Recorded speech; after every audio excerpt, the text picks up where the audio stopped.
Hello and welcome to Transmutational Thursday. This is live, inspirational, common unity collaboration, #LICC. Yes, my name is Mark Abadi. It is a pleasure to be here and to host continual streams of divine consciousness coming through different aspects of ourselves. That's all really we are doing here, is providing reflections to other aspects of ourselves. So today is no different, except my technology is behaving a little funny.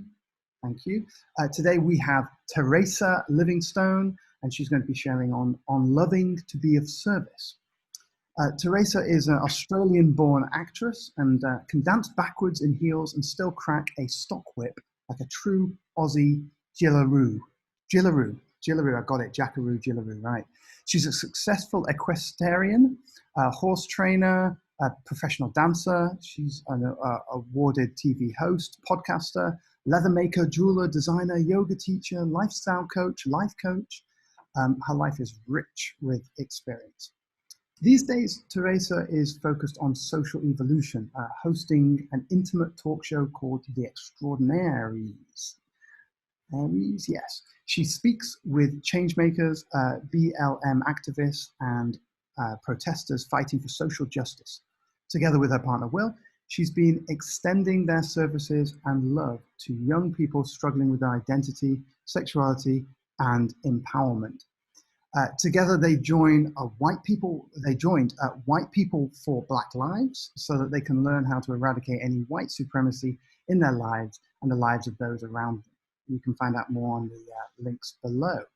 So, without further ado, let us go to Terasa. Terasa. Hi. Welcome to the show. Good morning. How are you? I am very well, as I said, except for this slowness of technology. I'm happy to be speaking with you. That's the important bit. It's the price of being in Hawaii, isn't it? Paradise. You can't have everything, Mark. Right, exactly. But I thought I could. That was the whole point. Don't we all? So Nice. tell us about what's going on. I mean, you've obviously come, you've got a lot going on in your world. It seems we all do at the moment, right? Right. So much. I was thinking when you said, when you invited me on the show, what is alive for you right now, and what do you want to talk about? And what seems to be coming so to the front is that although I'm so passionate and enjoy and get so much fulfillment and satisfaction being of service, I think as soon as you speak that out loud and you hold it in your heart, like, you are flooded, I have been finding, with so much request to be a space holder. Lots of phone calls, and I mean, even this morning I've been, in tears, like just calls out of the blue, which I'm so honored to be that person for these people. But friends and people I don't even know, people on social media who have said, if you need a shoulder, and it's kind of just taken off. Like I feel very needed to be support. And it's been really inspiring to have been trusted by so many people, to be an ear, to be a shoulder, to be some kind of, space holder for what they're going through. I mean, I don't know if you're feeling this too, but there's a lot of pain and suffering and real drama going on right now. It's tough for a lot of people. What is it you think that makes a good space holder? Like, what are we talking about here? I'm still figuring that out. Trying to get as good at that as I can. I always thought that I needed, education and a certification, and my official stamp that says you can trust me. I know what I'm doing. Right. But I feel like it's just a heart that can listen empathically, and I feel like as soon as I hear someone's story, like the pain and the feeling of the pain is very I'm very aware to it. I go, oh, and where that lives. So I don't know if that's helpful, but I love to help people. I love to, help them talk through their problems. I love conversation. I love communication. I like, I'm not necessarily going to be all soft and fluffy. I'm a bit tough, Like a I good don't know. Aussie Jillaroo. Exactly right. I don't know who wrote that. It's like, oh, probably me when I was trying to pretend how amazing I was. But yeah, I can dance backwards in heels, and I do crack a stock whip. Can you do them at the same time? I never tried it, but after this call, maybe I'll give it a shot, and then I know that I can speak truth about that. So what are you finding the main thing going on? Like, what are your main insights that you've gathered from this time? They have been so wide ranging, like everything from my friend's dog dying this morning, and other issues that I actually can't speak out loud. I had a call last night with a bombshell that had just been dropped on someone, and maybe they're listening. I love you. It's going to be all right. And then, my Black girlfriends who are, LA natives, and this talk about trying to understand. I'm Australian. We've got our own Indigenous shame, that's been going on for us. But, trying to understand the difficulty of what it's been like, for 400 years, in this country to be African American. Like I'm just scratching the surface of the depth now with the help of my friends whom I love and adore. And we never talked about that stuff before. We were just like, hi, how are you? I'm Terasa. You're awesome. Let's be friends. And now since all this has happened, because we're in a place where the riots were like on our door. We slept with a crowbar because they were rattling around our house and, breaking in and setting fires on the corner. So we kind of landed ourselves in the middle of this bleep show. I don't know if I can swear. I'm Australian. It's kind of, it's part of our vernacular. There's no way to say I can't fucking swear. I see, you're English, you can't actually get through a conversation without swearing. It's adjectival. It's how we show we've got emotions at all, Oh, totally. What else would there be? I haven't got a highlighter while I'm talking. It's a shit show. It's been a shit show right on our corner. So it's really brought up a lot of stuff, and I'm grateful for it. It's thrown us, willingly so, heart first into, understanding what all of our roles are, and what all of our histories have been, and what all of the blind spots are that we have. Right. I'm love. I just want love. I want to be able to wrap my arms around the world and go, let's just stop all the shit. But you can't do that, obviously, but I'd like to know how. Yeah. There's this interesting dance, because from as long as I can remember, this notion of, how much action is met with the oppression. Like, how do we dance with it? And how much are we responsible for people who are not racist? How do we engage in resolving the unconscious parts of our systemic racism that's in the culture? Yes. What have you been shocked by what you've kind of found about your own unconscious belief systems? I mean, you can only speak about what I know, and I even see it, and I have done all my life, in conversations that I have with my family. And I come from the most loving, the most generous, the most kind pair of humans and people, and it makes my heart burst thinking about how good they are. But even in that exists, we're Australian, talking about Australian, even in that exists a base truth of unseen racist comments that are just like throwing the word shit into a conversation. Like, it's just how we behave. It's just how, you know, we're taught from the time we were kids. Don't trust that person. That's the truth of this. And those things necessarily are not the truth. They're in fact the opposite of true, but we don't know unless we can flip it perspective wise and have a look and go, oh, that's me. I'm repeating that. And you don't know what you don't know in true landmark form. Right. And it's really lovely to look. And on that, I think it's just conversation. You know, we can all, I said to someone the other day, like, you know, we've got, you know, left and right and, you know, red and blue here in this country. And there's, you know, the tension that's going on around that.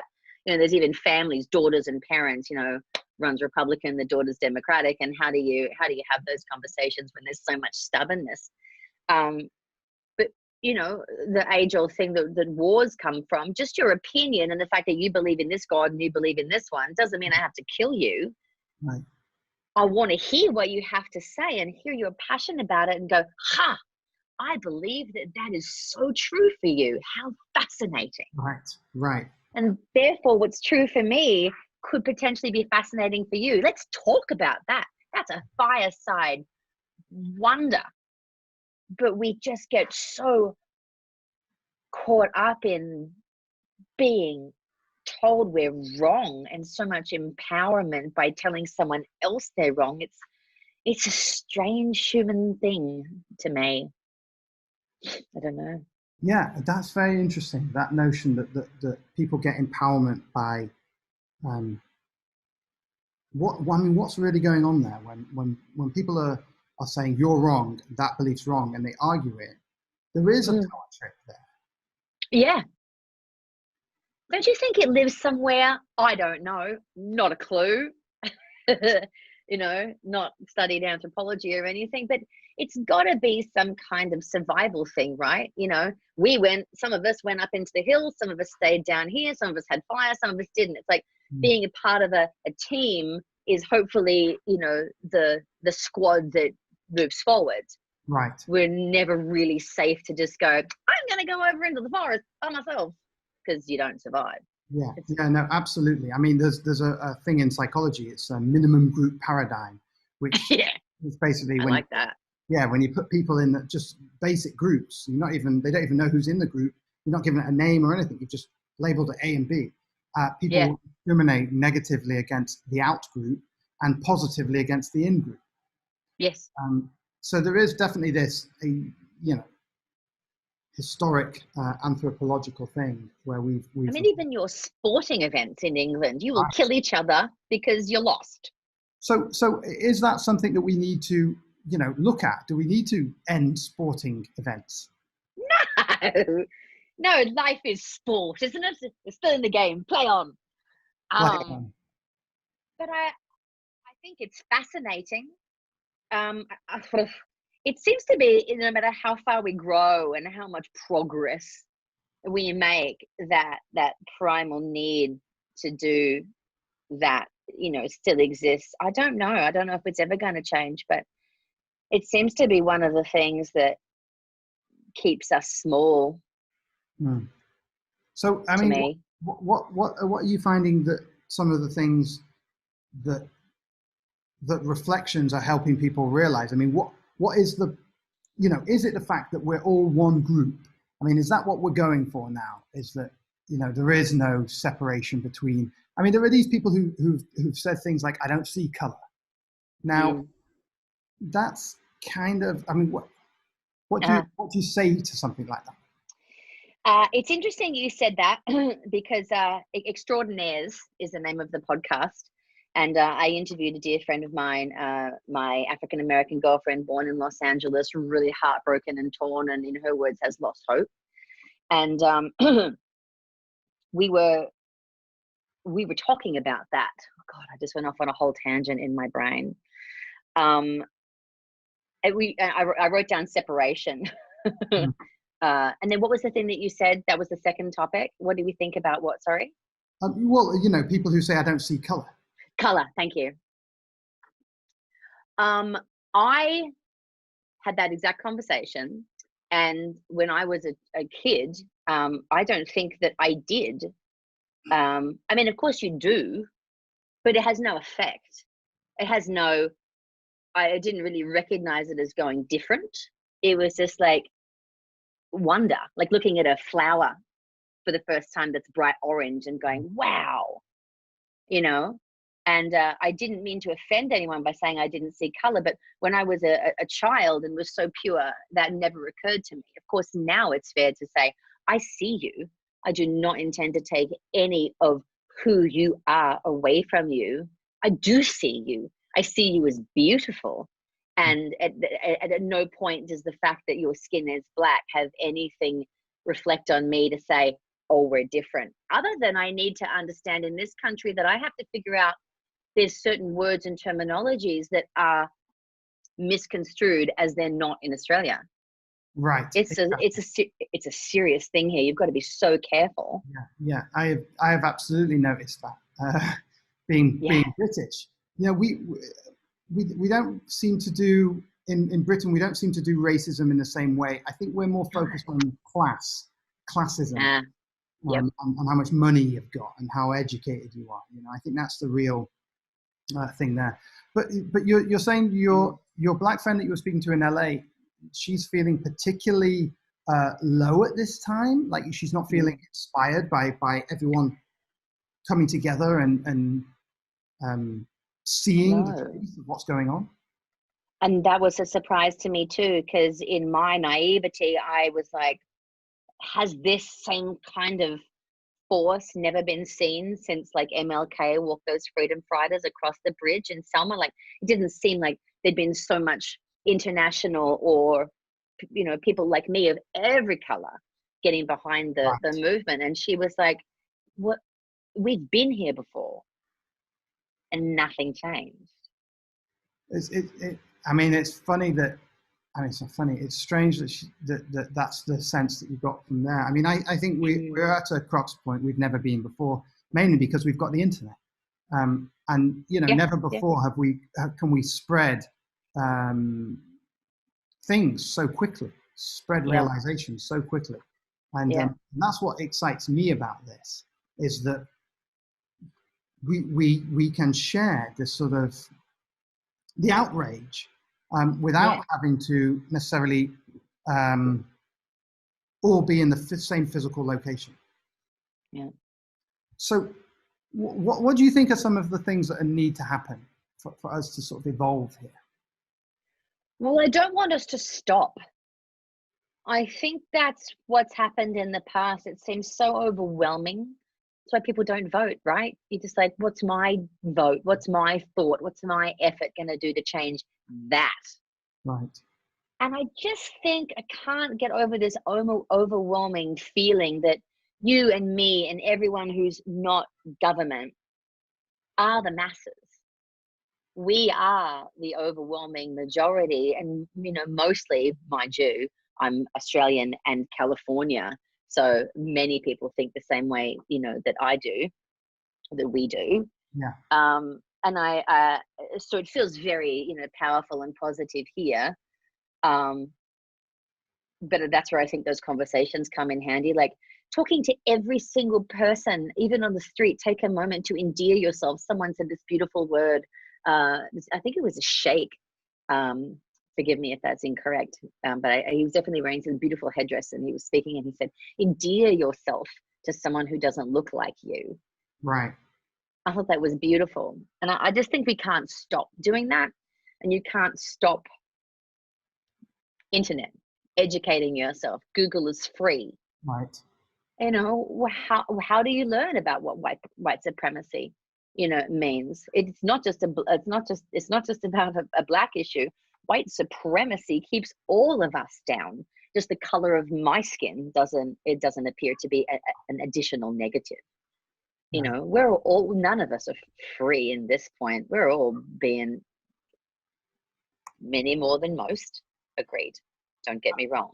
Yeah. But we're all in trouble. We're not treated as we should be. There's possibilities. We're all being oppressed in a sort of a universal, like a financial way. It's begin with. disgusting. It's disgusting. Lack of freedom. So what are the solutions here? What are the options? Well,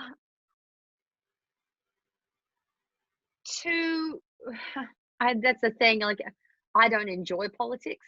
Sadly, I wish I did more. But You make a great president. First Aussie, first female. I think a female woman of color should be president next. Honestly, I think that would be the best thing. Yeah, no doubt.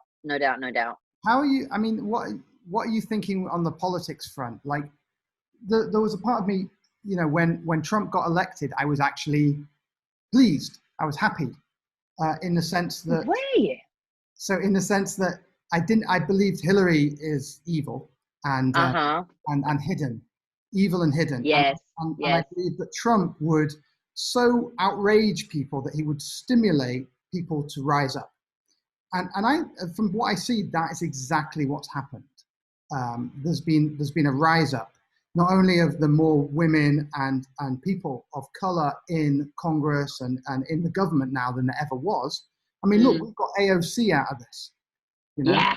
We got AOC out of this. Like, what better exchange? And now the question is, what is going to happen from now on here, with Trump and Biden? I mean, does anyone really? Those are our choices. That piece of wallpaper.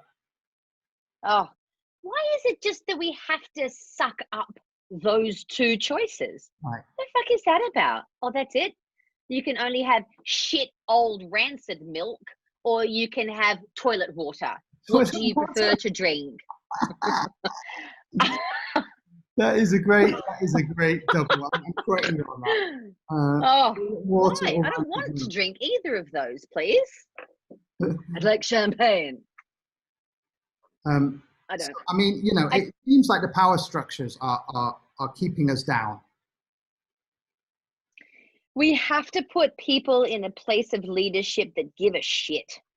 They have to be people who are willing to stand up for equality and shake some trees. And there's not many of them out there, and you can be damn certain they're going to stop them as soon as they reach that glass ceiling, from down the top. I won't let go. Just like click some fingers off the edge and bye, sink into the abyss. But if we are supportive of these people, surely we have a better chance. But they don't get a chance. That's that white suppression thing, that white supremacy, right? They're just, no one wants to mess with ALEC and all those companies and all that government that get their power and their side deals and their this, that, and the other, where we are blinded. We are kept blind. Let's come out of the macro and come to the micro. What I mean, your topic was being of loving service. What is it that we can do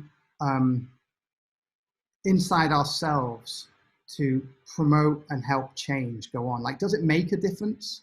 What's going on? I think it's the only difference. I honestly think it's the only difference. As I said, I don't know. All I know is what I feel. And I know that, I teach yoga, I meditate a lot. And the world that is within each individual is boundless. And the perspective,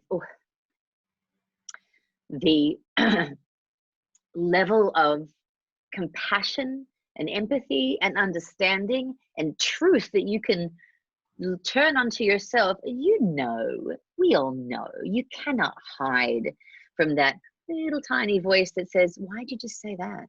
What did you get out of doing that? What slight power trip was that to make yourself feel better, or to hide or reapply that band-aid to that pain that you haven't looked at for the past 20 years? Like, I just think that our internal world creates the reality of the external world. And us going, it's your fault, you're to blame, you're shit, you're a liar, you're this, you're that, is exactly the problem. When you can look at yourself and go, oh, really? Is that their problem? Is it? Is it their fault? Is it? As soon as you solve that, it vanishes. The blame and the accusation will vanish. You don't have a leg to stand on because your inauthenticity and your lie that you've been telling yourself is the fucking problem. I think that's what I've been looking at anyway. All those little shadowy places within me. But they're to be shared. That vulnerability and that truth changes the world around you. When you speak that, even though it might be horrific, if it is white supremacy, if it is inequality, if it is a shame, if it is a guilt, if it is a harboring of an accusation, if you speak that out loud, there's not a person who wouldn't go, okay, what's that? Let's look at that. That's beautiful. The vulnerability is beautiful. And you think that there's an extra power in vocalizing this? What happens there? Definitely. Am I talking too much? No, perfect amount.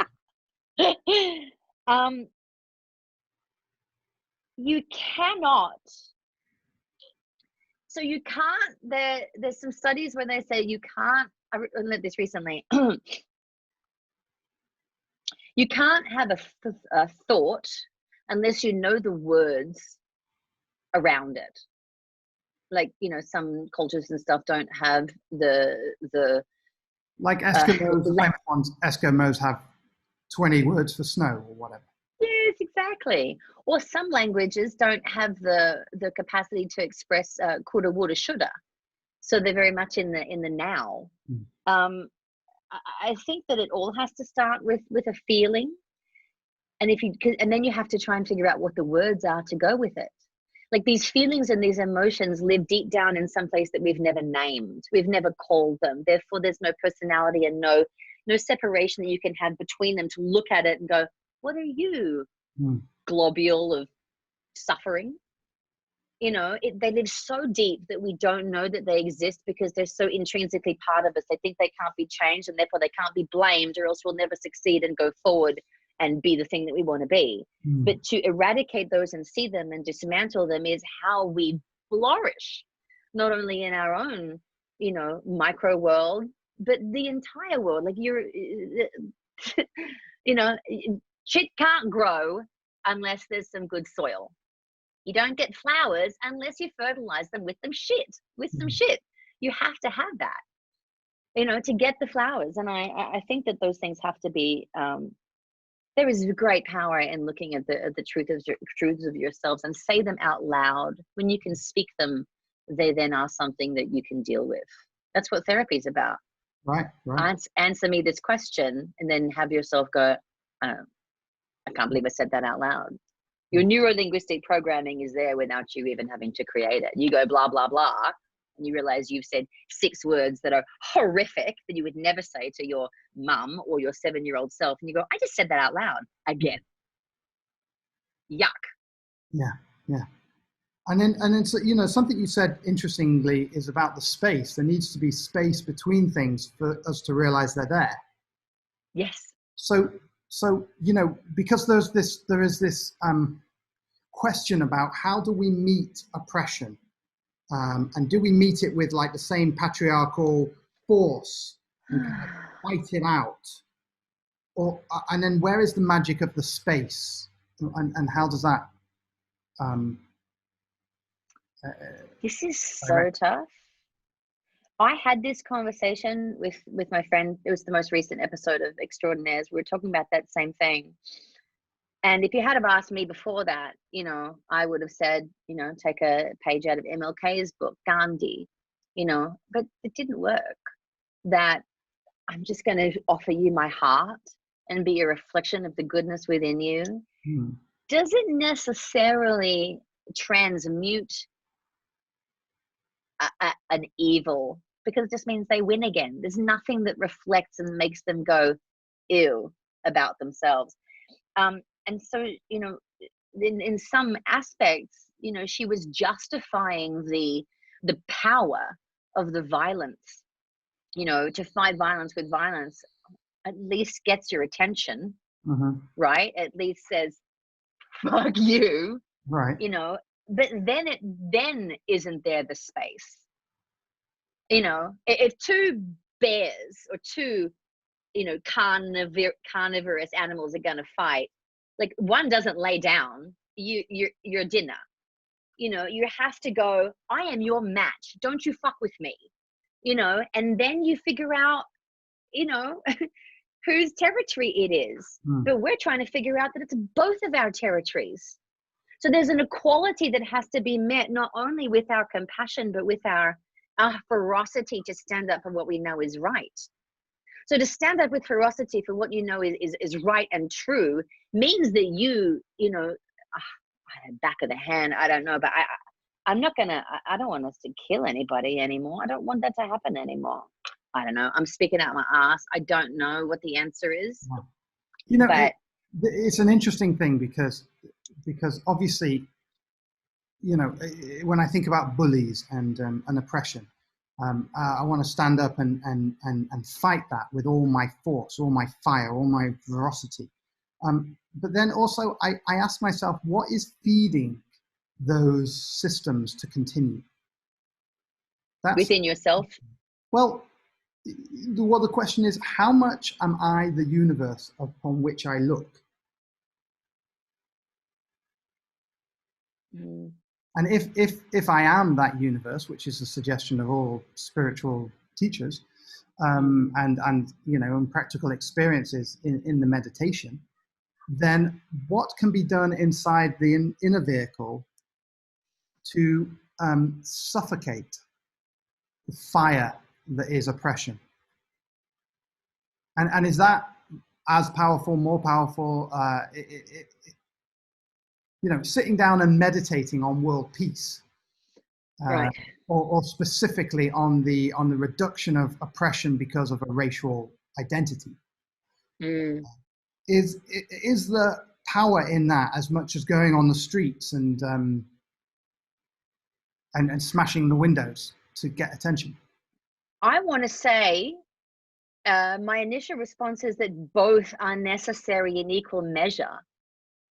The spectrum of us as individuals and the spectrum of us as a society needs to be supported in equal measure on both aspects, the very heavy and the dark and the very light and the pure.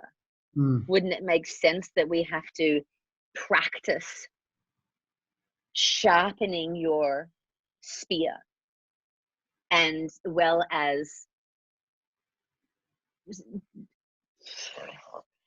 your purity? Right. You know, doesn't that make sense that they are both necessary? So then when the time comes for them to, because it's like, it's a double, I think everything is a double-edged sword. Something can't be fought just with one, because one doesn't win, but it's like you're this ninja of all things that are universe, which is pure destruction. It is Kali incarnate, right? It is fire and brimstone and out for you, as well as what the actual F is that literal creation, like the spark of all life exists. I just think it's both. I don't think one, when you ask that question, I think it's both in extreme, both in access, within and without, to me. Yeah. And that's not easy. Yeah. That's not easy. That's like the hardest thing anyone will ever do. Right. To both come and go at the same time. I mean, this is the paradox. It seems to be the magic. So being in loving service, what do you find is the most effective offering that you can be at this time?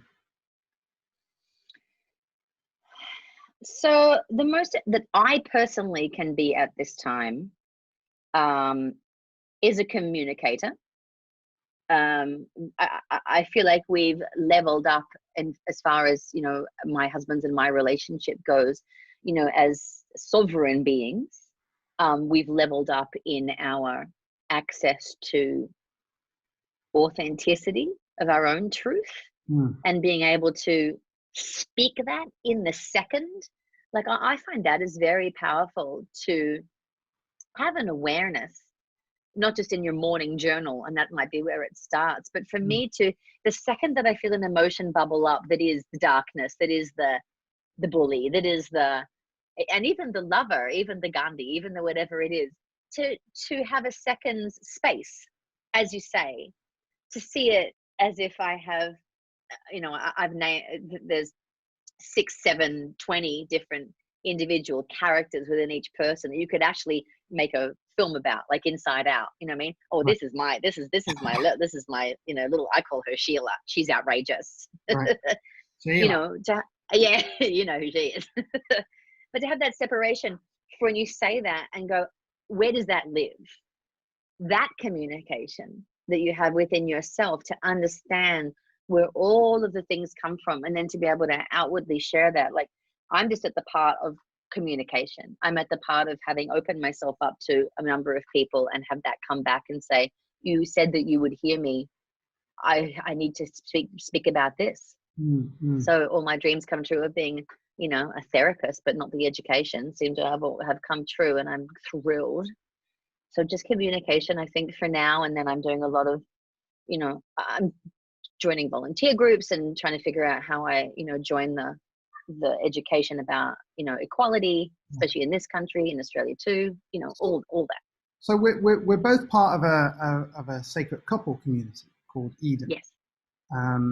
And you mentioned how you're coming together with your partner and starting to embody the authentic reflection. Is it kind of like an as above, so below? So like, start with your immediate relationships, and then it will kind of cascade. Do you think there's a magic that cascades out? Yes. And the relationships, when you say that, the very first relationship and the last relationship, the relationship that I think is the most important throughout, is the relationship you have to yourself. Okay. I mean, that is just wild to most people. They don't understand what that means, a relationship. Is it? What do you mean? I don't believe that. I know, but I believe, and that's my greatest passion in life, I believe that once you're introduced to that concept, you don't know what you don't know. But once you do, it goes, suddenly you have this opportunity to go, oh, and you can start to pull the pieces out and look at them like little prints, like your little birds attached to strings. And you go, what is that? Oh, God. So how, 7-year-old. So how do people begin to identify a relationship with themselves when that term is literally alien to them? And they're like, what do you mean, a relationship with me? How do they begin to look at that? Interesting. I mean, my meditation has to begin. It sucks. It's really hard to start. But there's a world in there that, and I'm not saying it's the answer, but I'm saying it's a part of it. And you cannot go deeper without it. Time with yourself, time with your thoughts, time with your void, and to see the black hole open up out the other side it's a mind altering thing to see.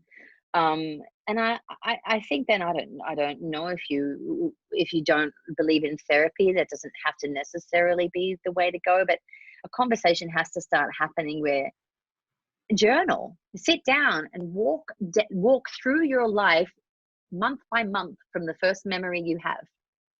And as soon as you hit a roadblock, about 7, you'll hit something where you go, his fault. He did that. I hate myself. That's my fault. Whatever that is. And you talk that shit out and you talk it out until it becomes that other person, and give him a name. What's her name? What does she look like? What did she want to say? What did he want to say? What did he wish he'd done? What did he wish he'd known? And write about it. That's a good start. Start there. And then a flood, and don't roll over these things. It's an exercise. And if you don't know how to talk about it, an exercise can be really, helpful way to start. You'll hit a roadblock pretty quick, but keep talking about it. Keep talking to yourself. Keep listening to your truth and your pain and your lies and your suffering. There's nothing wrong. It's all in. It's just who you are. Nothing wrong with that. It's interesting because there's so much going on in the world with the internet, so much information, splewed at us. Splewed. You know, it's almost harder now to be still and to meditate and to, you know, and to not sit with, not insert distraction into your life. Because people are feeling like they need to carry on and need to keep pushing and pushing. How can we help people to say, you know what, there's value in the inner space? Protect your first 90. Your first 90 minutes. The first 90 minutes of your day are for you. So the second that you wake up, do not, under any circumstances, pick up your phone. I don't even like to speak. No words, only thoughts for the first 90 minutes. If you pick up your phone, you're in someone else's schedule, someone else saying, I need this done now. Like, it's a disaster. You know it is. Oh shit, I've got to reply immediately. But if you don't look at it, it's none of your business yet. Your business is to meet yourself. And your brain is so lovely and splurgy and smushy in the morning, like it's so pure and clean. Make it a ritual. Depends on the type of dreams you've had, but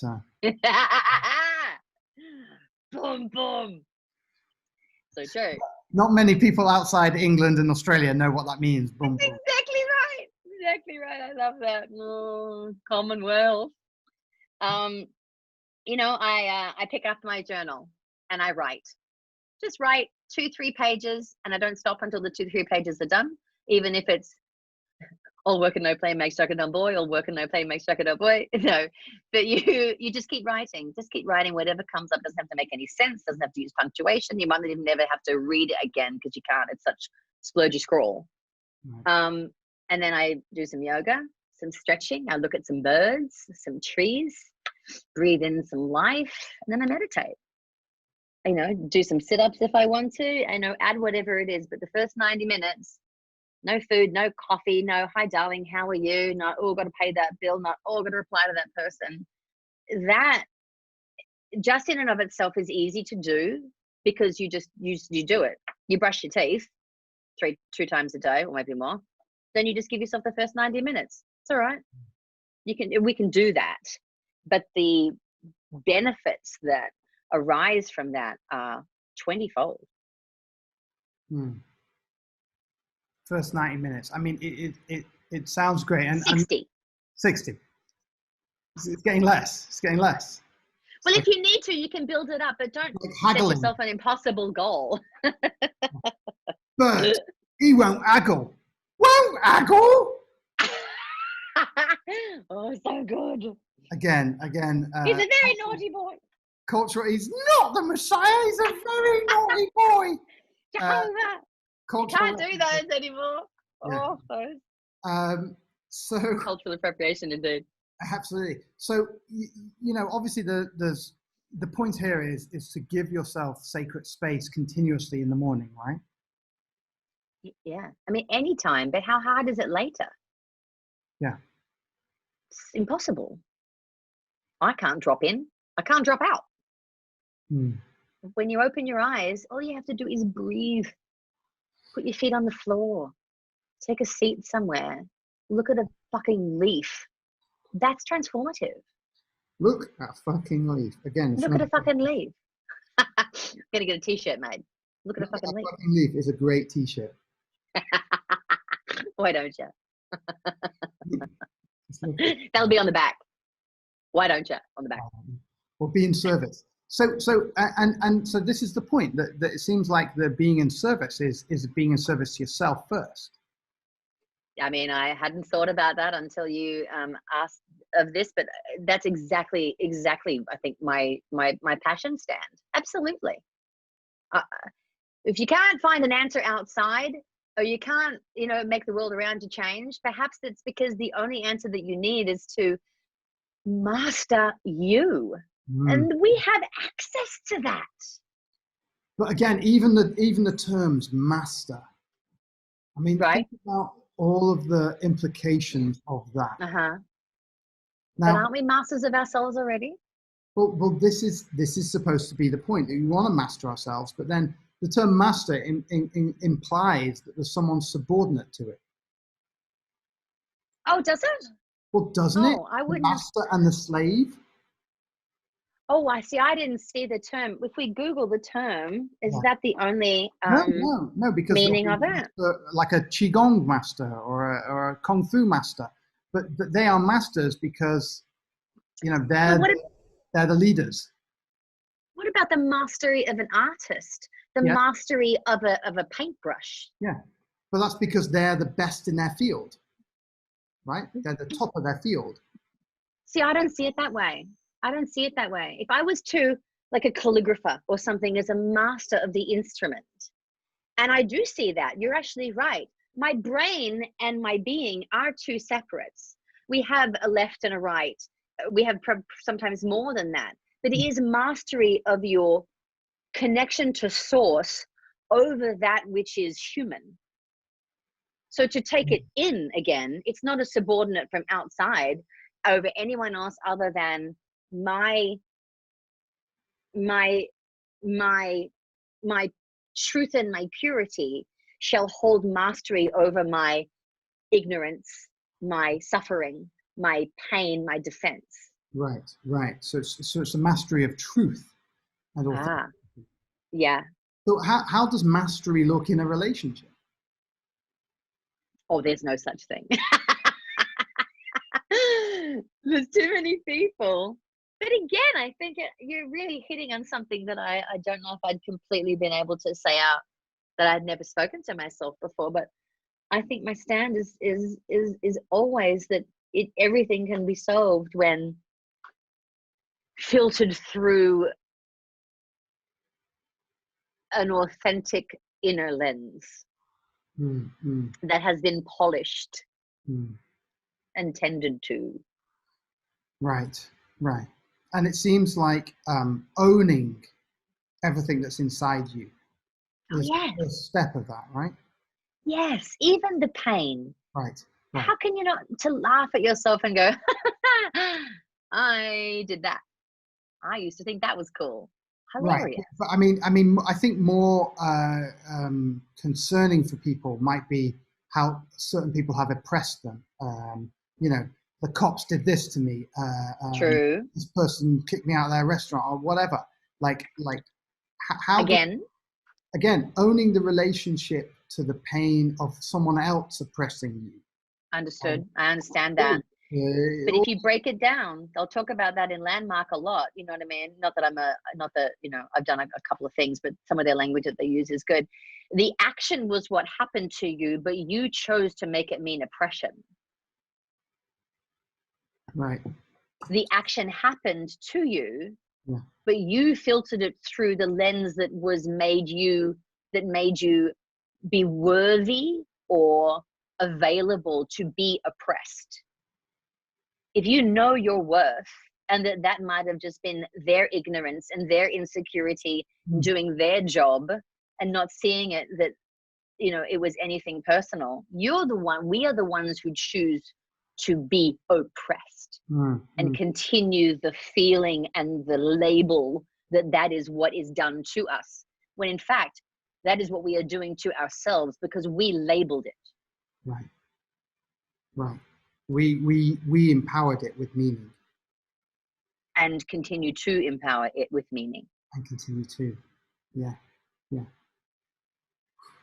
So it's such a difficult one because there are all these seeming distractions and solutions outside of ourselves, like it would only be better if this and if I had money, or if the cops weren't racist bastards, or if all these different things.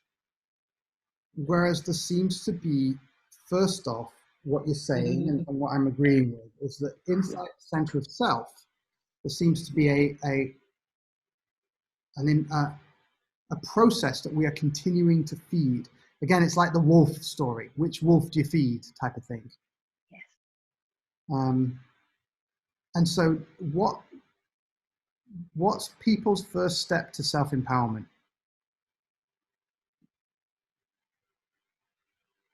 Listening. Curiosity, right? Yeah. Questions not of anyone else. Why me? There's did this happen? Why? Right.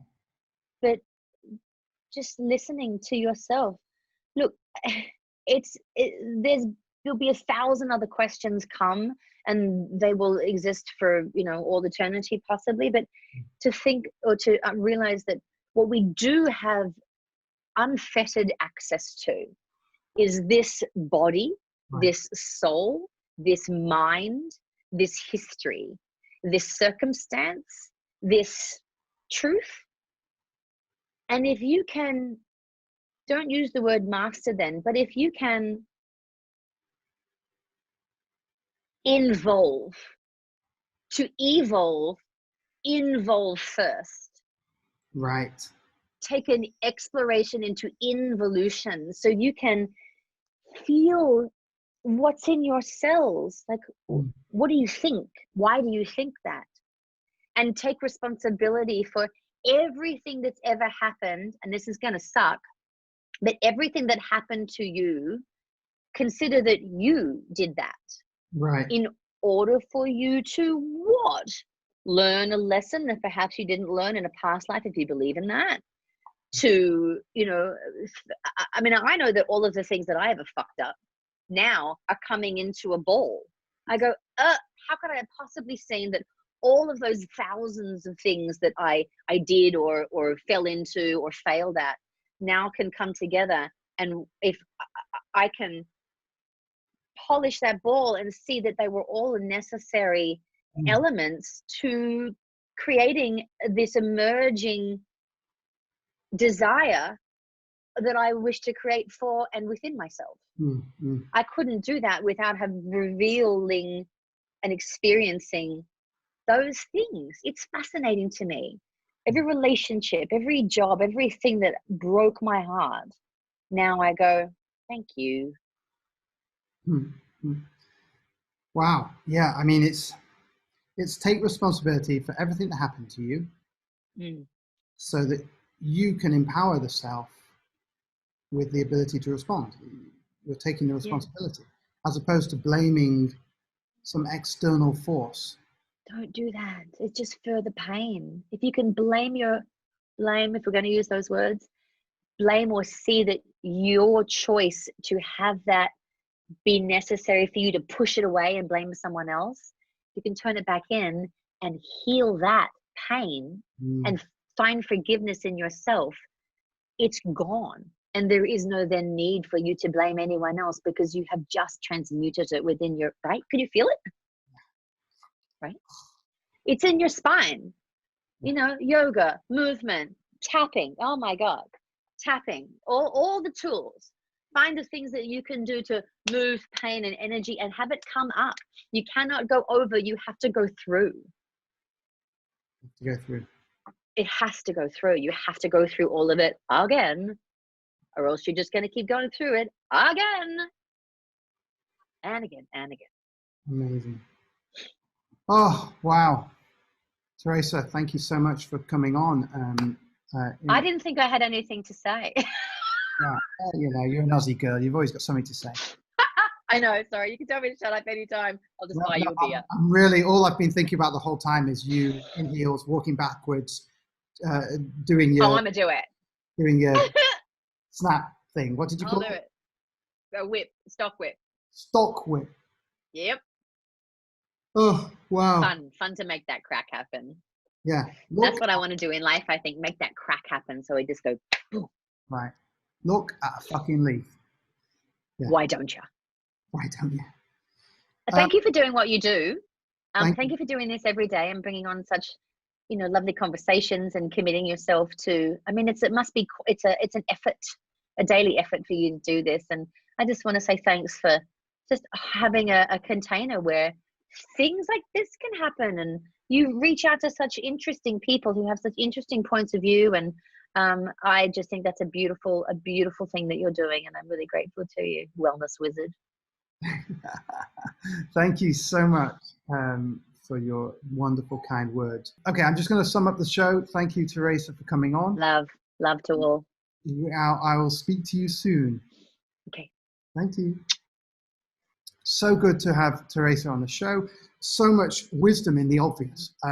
Seems that there's a magic inside our ability to own the emotions and the drama that we have, to own the things that are our discomfort, the things that we automatically want to reject, that we want to fight against. What if we were to own the pain? There is a magic inside the surrender to our own discomfort. We've all got pain. It doesn't matter you're black, white, yellow, purple, green. It doesn't fucking matter what race you are, what gender you are, what age you are, how much money you've got. We are all sacred, empowered beings, whether we call it the master of self or whether we call it involving. There is a magic inside ourselves, and that can change the world outside. Because everything we think and feel and hold with us sends a vibration out, sends an electromagnetic field, a force field. You want to talk physics and science, then it's a magnetic field. Electrical field and magnetic fields leave the brain as if the brain wasn't even there. Same with the heart. Leave the heart as if it wasn't even there. So these magnetic fields go on till the end of time. They go on into space. They go. And so the point is, you know, when we're playing as kids and you know, kids don't care what fucking race you are. It's only the parents who are stood there watching everyone, who have all these judgments and stuff that are projecting onto the kids, and the kids are kind of feeling it in some way in the subconscious. So the point is, our thoughts have an effect on the outside world. Our feelings have an effect on the outside world. And they also generate from within. And our empowerment happens from within. Empowerment happens from within, and that is where we can get our empowerment, our mastery, is to involve ourselves with curiosity and listening, having that space sacred, having that moment in now, and continuously each morning. Give yourself 10 minutes, give yourself 20 minutes, whatever you can give yourself to sit with yourself and be. That's the key. And look at a fucking leaf. Why don't you? Yeah, perfect. All right. So I've got a book, Book Evolve, bookevolve.com. Check it out. Thanks for tuning in. Please like, share. Here, this side, please like, share. That is the way. Share the videos. Speak to you soon. Thank you so much.